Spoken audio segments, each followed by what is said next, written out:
बहुत सारे दोस्त मुझे पूछते हैं कि जब भी हम हॉस्पिटल में जाते हैं तो हमें क्या-क्या काम करना पड़ता है।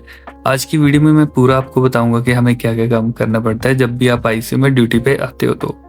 सबसे पहले आते ही बैग वगैरह आप अपना रख देते हो, कपड़े वगैरह चेंज कर लेते हो, उसके बाद आती है इन्वेंटरी चेकिंग की बारी। तो इन्वेंटरी चेकिंग में सबसे पहले जैसे डिफिब्रिलेटर अभी यहाँ पे हम चेक करते हैं, तो टीएल ने अलग काम करना होता है, दूसरे स्टाफ ने अलग काम करना होता है। मैं आपको ओवरऑल दिखा रहा हूँ कि क्या-क्या करते हैं। है ना, डिफिब आपने चेक कर लिया, उसके बाद आपने क्रैश कार्ड चेक कर लिया। क्रैश कार्ड अगर यूज़ हुआ है तो उसी टाइम आपको फिल करना है, साथ में जितनी भी इनकी चेकलिस्ट होती है वो सारी हम फिल करते हैं। ये 2 सिलेंडर हैं, दोनों की जो भी चेकलिस्ट होती है वो हम फिल करते हैं कि कितने उसमें है। उसके बाद ईसीजी की चेकलिस्ट होती है, वो भी आप देखते हो। तो चेकलिस्ट पे जो-जो लिखा है वो आपको पूरा फिल करना है। उसके बाद यहाँ पे जो सीएसएसडी है, उसकी चेकलिस्ट लगी हुई है, उसमें क्या-क्या सामान रखा होता है, कितना-कितना हमारे पास अवेलेबल है, वो सारी चीज़ों आपको लिखना होता है। उसके बाद जो स्टॉक होता है, स्टॉक के अंदर जो भी सामान रखा होता है वो सारा आपको देखना है, वो सारा आपको मेंशन करना है। इसकी भी अलग से एक चेकलिस्ट होती है जो आपको फिल करनी है, जिससे आपको पता चलेगा कि कितना सामान हमारे पास है और कितना हमारे पास सामान जो है कम है। स्टॉक की जितनी भी मेडिसिन कम होती है वो सारी आपको रिप्लेस करनी होती है ना? या फिर प्रीवियस स्टाफ से रिप्लेस करवानी है।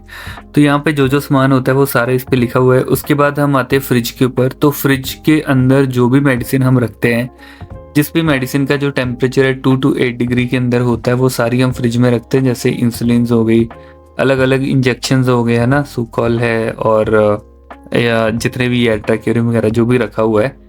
तो ये सारी की ना एक चेकलिस्ट होती है जिसमें हमें पता चलता है कि सारा सामान कितना-कितना उसकी क्वांटिटी में है।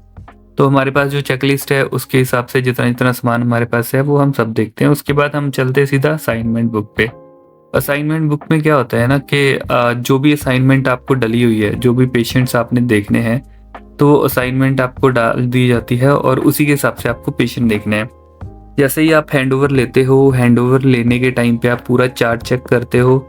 सब पेशेंट्स की मतलब जो-जो भी पेशेंट्स आपके पास होते हैं उनकी फ़ाइल वगैरह चेक करते हो कि फ़ाइल के अंदर क्या-क्या नोट्स डॉक्टर ने डाले हुए हैं, क्या-क्या कर रहे हैं ना, क्या रनिंग नोट्स है, क्या आगे प्लान है, जो भी है वो सारा फ़ाइल में नोट्स डले होते हैं।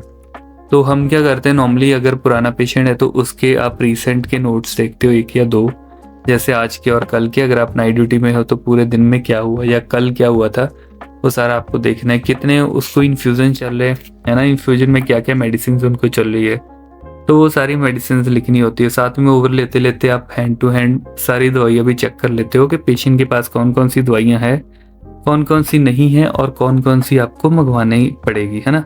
तो जो-जो एंटीबायोटिक्स उसको चल रहा है, नॉर्मल सलाइन जो भी मतलब चल रहा है, वो सारा आपको चेक करना है कि सारा सामान अवेलेबल है हमारे पास। उसके बाद जो भी इनके ब्लड सैंपलिंग पेशेंट के जाने होते हैं, ब्लड सैंपल्स जाने होते हैं, उसके अकॉर्डिंग हमें यहाँ पे फिल करना होता है कि हमें कौन-कौन से सैंपल भेजने हैं और कौन-कौन सी वाइल में भेजने हैं।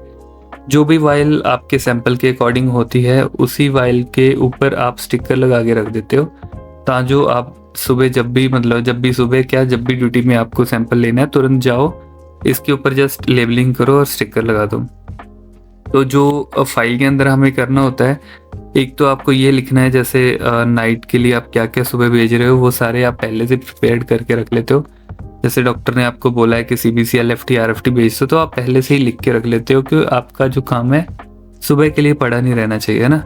उसके बाद अगर ईसीजी, एक्स-रे या जो भी मॉर्निंग में इन्वेस्टिगेशंस आप करोगे सुबह-सुबह, तो वो सारी आप लिख के रख लेते हो। उसके बाद हैंडओवर चेकलिस्ट आती है जो हमें फिल करनी होती है। तो हैंडओवर चेकलिस्ट में मैंने ऑलरेडी एक वीडियो भी बनाई, मैं आपको वो भी शेयर कर दूंगा लिंक, उसका आप देख सकते हो। उसके बाद मास्टर चार्ट को अगर हम देखें तो मास्टर चार्ट के अंदर आप काफ़ी सारी चीज़ें लिखते हैं, जैसे हार्ट रेट पेशेंट का कितना है, बीपी उस घंटे का कितना है ना, और रेस्पिरेशन कितना है और सैचुरेशन कितनी है, जो आपके नॉर्मल टेम्परेचर मतलब जो भी आप चेक करते हो वाइटल्स वो होते हैं। उसके बाद पेशेंट की इनटेक आउटपुट कितनी है ना, पेशेंट ने रात को डिनर खाया है, कितना खाया है, वो आपको इनटेक आउटपुट में लिखना है। पेशेंट ने यूरिन कितना किया है तो वो भी आपको इनटेक आउटपुट पे लिखना है। तो मास्टर चार्ट थोड़ा सा कॉम्प्लेक्स आपको लग सकता है शुरू-शुरू में, लेकिन ये बहुत ईज़ी होता है। जैसे ही आपका डेली का रूटीन हो जाएगा तो ये आपको बहुत ईज़ी लगेगा, देखने में आपको बहुत बड़ा सा लगता है लेकिन होता कुछ भी नहीं है इस पे। मेडिसिन्स के बारे में बात करें तो जितनी भी मेडिसिन्स होती हैं वो सारी डॉक्टर जो है वहाँ पे लिख देते हैं चार्ट पे ऑलरेडी। आपको जस्ट टिक लगी होती है, आपको उस टाइम की मेडिसिन जो है देनी है। यूरिन आउटपुट आपको हर घंटे का लिखते रहना है, जैसे मैंने आपको बताया। अगर पेशेंट को फॉलिस लगा है, अगर पेशेंट को फॉलिस नहीं है तो नहीं ज़रूरत है। रात को आपको बहुत सारे रजिस्टर्स है जो फिल करने होते हैं, उसमें से नॉर्मली जो मैं आपको दिखाता हूँ कि जैसे पेशेंट को हाई रिस्क मेडिसिन जो भी चल रही वो आपको लिखनी है। पेशेंट को कोई ब्लड दिया है तो वो डेली रजिस्टर पे मेंशन करना होता है।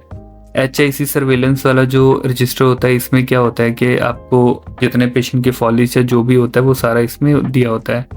उसके बाद एडमिशन डिस्चार्ज जो रजिस्टर होता है, इसके ऊपर आपको सारा लिखना होता है, कितने पेशेंट आए, कितने गए, है ना। तो ये सारी चीज़ें होती है। बाकी बीच बीच में अगर आपको लगे आपका वेट कम हो रहा है भाग भाग के, तो चेक भी कर सकते हो। उसके बाद वाइटल्स की, जैसे मैंने आपको बताया था, मॉनिटर पे सब कुछ चलता रहता है। आपको जस्ट मॉनिटर से देखना है, लिखते रहना है। आपको BP बार बार चेक करने की ज़रूरत नहीं, मॉनिटर ऑलरेडी अपने आप ही करता रहेगा जितने घंटे पे आपको लगा रखा है। जैसे नॉर्मल पेशेंट के लिए हम नॉर्मल 1 घंटे पे लगाते हैं। अगर थोड़ा सा ऐसा लगता है कि BP फ्लक्चुएट हो रहा है तो आप आधे घंटे पे भी लगा सकते हो, इवन 2 मिनट पे और 1 मिनट पे भी लगा सकते हो। आज के लिए सारी इंपॉर्टेंट चीज़ें मैंने आपको बता दी है, जो जो भी हम करते हैं। नेक्स्ट वीडियो में मैं आपको दिखाता हूँ कि हैंडओवर आप कैसे देते हो, तो उसकी एक प्रॉपर वीडियो आएगी।